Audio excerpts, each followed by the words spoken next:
Hello students, स्वागत है आप सभी का एक बार फिर से हमारे इस ऑफिशियल यूट्यूब चैनल में जिसका नाम है एस्ट्रोल सॉल्यूशन। मैं चंदन कुमार हाजिर हूँ आप सभी के सामने अपनी एक और नई वीडियो के साथ। तो गाइस, आज की इस नई वीडियो में हम बात करेंगे उन सभी स्टूडेंट्स के लिए जो स्कूल ऑफ ओपन लर्निंग के स्टूडेंट्स हैं, सेकेंड सेमेस्टर के स्टूडेंट्स हैं, उन सभी के पास में बीए प्रोग्राम का कोर्स है और उन सभी का जो एग्ज़ाम है 28 अगस्त को एग्ज़ाम है। या फॉर फर्दर जो भी स्टूडेंट्स इस वीडियो से लाभ लेना चाहते हैं वो गठबंधन की सरकार में प्रधानमंत्री की भूमिका को पढ़ना चाहते हैं और आप सभी के पास में पॉलिटिकल साइंस का सब्जेक्ट है, तो आज की नई वीडियो आप सभी के लिए मोस्ट इंपॉर्टेंट है। ये एक इंपॉर्टेंट क्वेश्चन है। आप सभी के एग्जाम में प्रधानमंत्री से जोड़कर दो क्वेश्चन पूछे जा सकते हैं। एक नॉर्मल प्रधानमंत्री की शक्ति की भूमिका और दूसरी आपसे पूछेगा कि गठबंधन की सरकार में या मिलीजुली सरकार में प्रधानमंत्री की क्या भूमिका है, इसका वर्णन करें। सो गाइस, ये क्वेश्चन आप सभी के लिए मोस्ट इंपॉर्टेंट है, आप इस क्वेश्चन को जरूर करें।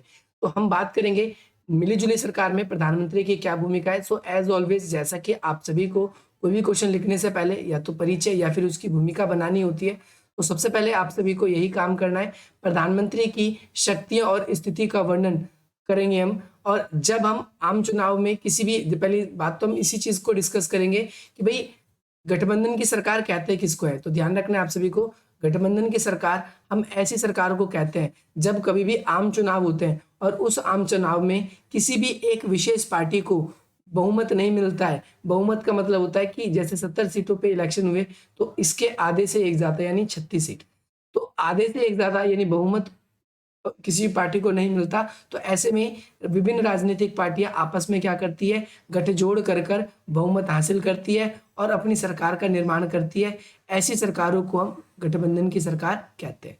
तो भारत में 1977 से लेकर 1980 तक लोकसभा की पहली गठबंधन की सरकार बनी थी, जिसे जिसे बहुमत नहीं मिला था। ये किसकी सरकार थी? तो ये जनता पार्टी की सरकार थी, आप सभी को ध्यान रखना है। और ये जनता पार्टी की सरकार थी।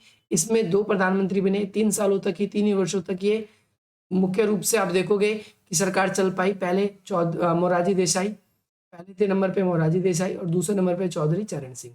जो मोरारजी देसाई हैं वो थोड़े से लंबे समय तक यानी 2.5 वर्षों तक लगभग प्रधानमंत्री पद पर रहते हैं और ये लगभग लगभग 2 से 3 महीने तक क्या रहते हैं, प्रधानमंत्री पद पर रहते हैं। तो गठबंधन की सरकार का अर्थ होता है, ध्यान रखना है, कमजोर प्रधानमंत्री, कमजोर केंद्रीय शासन व्यवस्था, आप सभी को ध्यान रखना है। और इसकी शक्ति जो कि निम्नलिखित रूप से हम कह सकते हैं। कहने के लिए प्रधानमंत्री की जो नियुक्ति है या जो प्रधानमंत्री की जो नियुक्ति है वो राष्ट्रपति के द्वारा होती है और बर्खास्त करने की शक्ति भी प्रधानमंत्री, ध्यान रखना है कि जितने भी मंत्री होते हैं, जितने भी मंत्री होते हैं, आप सभी को ध्यान रखना है इस वाले पॉइंट में कि जितने भी मंत्री होंगे, अभी हमने प्रधानमंत्री की शक्तियां पढ़ ली, अगर आप लोगों ने नहीं पढ़ा है तो उसको पढ़ लेना, तब ये क्वेश्चन आप लोगों को ज्यादा बेटर तरीके से समझ में आएगा कि प्रधानमंत्री अपनी मर्जी से मंत्रियों की नियुक्ति करवाता है कि भाई हमारे मंत्रालय में ये मंत्री बनेंगे, इसको निकाल दो। ये सब काम जो होता है ये प्रधानमंत्री तय करता है।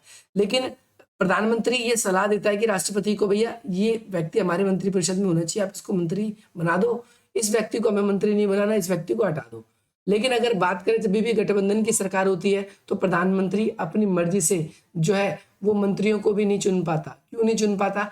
क्योंकि जैसा कि हम जानते हैं कि अगर 36 हमें चाहिए थी सीटें बनाने के लिए सरकार, अगर किसी की 25 सीटें आई और उसने क्या किया, उस व्यक्ति ने क्या किया कि भाई बाकी के जो 11 सीटें है वो गठबंधन करा, तो अगर प्रधानमंत्री इस पार्टी से बनेगा तो वो कहता है गृह मंत्री इधर से बनेगा, वो कहता है कि अगर रक्षा मंत्री इधर से बनेगा तो वो कहता है कि विदेश मंत्री यहाँ से बनेगा।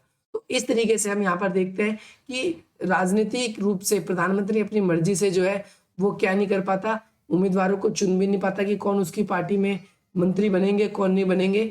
अब उदाहरण आप लोगों के लिए हमने बताए हैं, और ना ही किसी को बर्खास्त कर पाता अपनी इच्छा से। गठबंधन की सरकार में प्रधानमंत्री के सहयोगी दल, उन सभी के प्रधानमंत्री को नखरे उठाने पड़ते हैं। 2009 में ध्यान रखना है आपको, डीएमके द्रविड़ मुनेत्र कशगम तमिलनाडु की पार्टी है, और तृणमूल कांग्रेस, ध्यान रखना है तृणमूल कांग्रेस है ना, और डीएमके, उन दोनों ने कांग्रेस पार्टी से अपने मन पसंदीदार मंत्रालय पाने के लिए प्रधानमंत्री पर लगातार क्या करते रहे, वो दबाव डालते रहे। ये ध्यान रखना है। डीएमके पार्टी के जो एक नेता थी जिनका नाम था करुणानिधि, तो उन्होंने यहाँ तक की धमकी दे दी थी कि अगर उनकी पार्टी को अगर आपने मंत्रिमंडल में जगह नहीं दी तो वो किसी और पार्टी को सपोर्ट करेगी, आपको नहीं करेगी। बाद में फिर हम देखते हैं कि करुणानिधि जो है उसको क्या मिलता है, एक पद मिल जाता है और इस बात से वो खुश हो जाती है। और ये हमें इस बात का संकेत मिलता है कि गठबंधन की सरकार में प्रधानमंत्री जो है वो अपने मंत्रियों को भी नहीं चुन पाता, उसके लिए कितना कठिन हो जाता है। जहां तक मंत्रियों को हटाने का प्रश्न है तो यहाँ पर भी प्रधानमंत्री दुर्बल दिखाई देता है। अगर हम बात करें दयानिधि की, करुणा दयानिधि की, तो इनके एक काबिल मंत्री के रूप में, ये काबिल मंत्री के रूप में थी, होती थी, लेकिन करुणानिधि जो दयानिधि थी जो थी एक काबिल मंत्री थी, परंतु करुणानिधि डीएमके की पार्टी की थी। इन्होंने अपने प्रेशर दिलवा कर दयानिधि को हटवा दिया। अभी नाम में निधि लग रहा तो ये मत सोचना ना कि बोथ वर सिस्टर, ऐसा कुछ भी नहीं है। तो उन्होंने, आपने देखा कि गठबंधन की, जैसे फॉर एग्जांपल अगर आप एक सपोर्ट देने वाले, वही बात है 36 टोटल बहुमत चाहिए था, आपकी पार्टी को 25 ही मिले और किसी को 11 मिले। अब भाई इस पार्टी का जो अध्यक्ष है भाई उसको ना एक नेता यहाँ का पसंद नहीं है जो आपकी पार्टी का है। अब वो बार बार प्रेशर डालता है, वो कहता है कि इस बंदे को हटाओ, नहीं तो भाई हम तो अपना बहुमत जो है वो क्या कर लेंगे, ले लेंगे, हम बहुमत नहीं देंगे, बिल्कुल भी नहीं देंगे। ये ध्यान रखना है आप सभी को। इसके अलावा जो मनमोहन सिंह है, वो अगर हम देखें कि मनमोहन सिंह वो भी अपने पूरे के पूरे शासनकाल में कुछ नहीं कर पाए। अटल बिहारी वाजपेयी जी के सामने भी कई बार ऐसी स्थिति आई कि सुरेश प्रभु को इसलिए हटाना पड़ा क्योंकि शिवसेना के जो सर्वोच्च नेता बाल ठाकरे उनसे नाराज हो गए थे।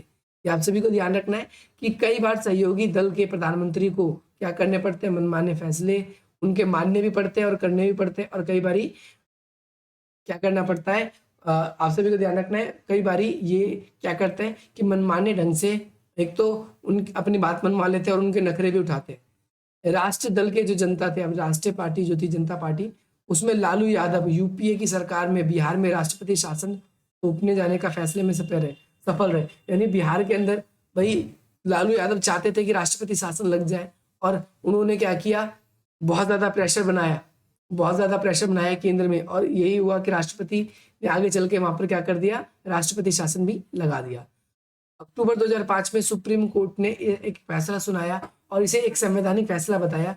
राष्ट्रपति शासन लगाने के लिए लालू यादव का इतना जबरदस्त दबाव था कि राष्ट्रपति विदेश यात्रा पे गए हुए थे, उन्हें मध्य रात्रि पर जगाया गया, और खास बात ये थी कि उन्होंने अपने सरकार के आर्थिक एजेंडे को पूरा नहीं कर पाई थी, जिस वजह से जो है जनता उनका बहुत विरोध कर रही थी और जगह जगह पर हिंसाएं होने लगी थी, और हिंसा रुक सके इसीलिए लालू यादव ने क्या किया था, राष्ट्रपति शासन लगवाया था।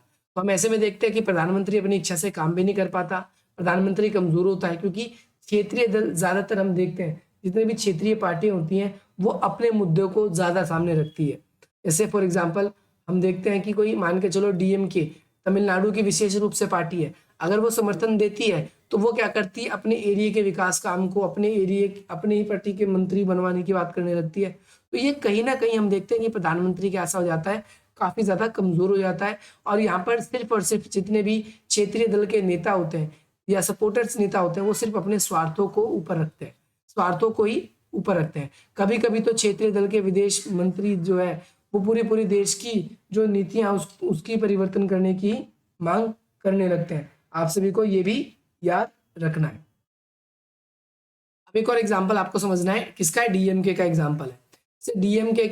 डीएमके ने, यानी एक पार्टी का नाम है, मनमोहन सिंह के सरकार में श्रीलंका के तमिल के विरुद्ध लगातार दबाव बनाए रखा कि तमिल लोगों के साथ में वहां पर बढ़िया व्यवहार हो, इसके लिए आप अपने संबंध अच्छे बनाए रखें, और साथ ही साथ लिट्टे द्वारा जो संघर्ष किया जा रहा था उस विषय पर किसी भी प्रकार की सहानुभूति नहीं होनी चाहिए। लिट्टे जो मांग कर रहे हैं उन सभी की होनी चाहिए। अब आप बोलोगे लिट्टे क्या है, तो आपने क्लास 12 में पढ़ा होगा, लिबरेशन टाइगर ऑफ तमिल इलम।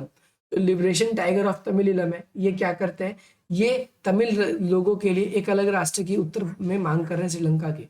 तो ये इस तरीके से हमने क्या पाया, इस तरीके से हमने पाया कि जब भी गठबंधन की सरकार होती है तो प्रधानमंत्री कैसा होता है, कमजोर होता है।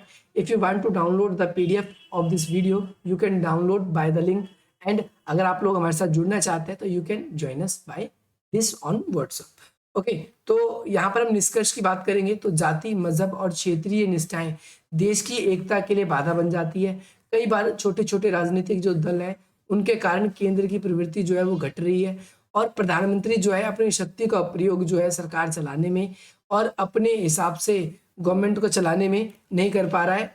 जितने भी छोटे छोटे दल के नेता होते हैं वो सारे के सारे अस्थिरता को बढ़ावा दे रहे हैं। सो होपफुली आज की इस नई वीडियो से आप सभी को बहुत वैल्यू मिलेगी और इसी प्रकार की इंटरेस्टिंग वीडियोस पाने के लिए आप हमारी वीडियो को लाइक करेंगे, अधिक से अधिक मित्रों तक शेयर करेंगे और हमारे इस चैनल को सब्सक्राइब करेंगे। बाकी for further updates you can subscribe us. चलिए मिलते हैं हम आप सभी से अपनी अगली वीडियो में। जय हिंद, जय भारत।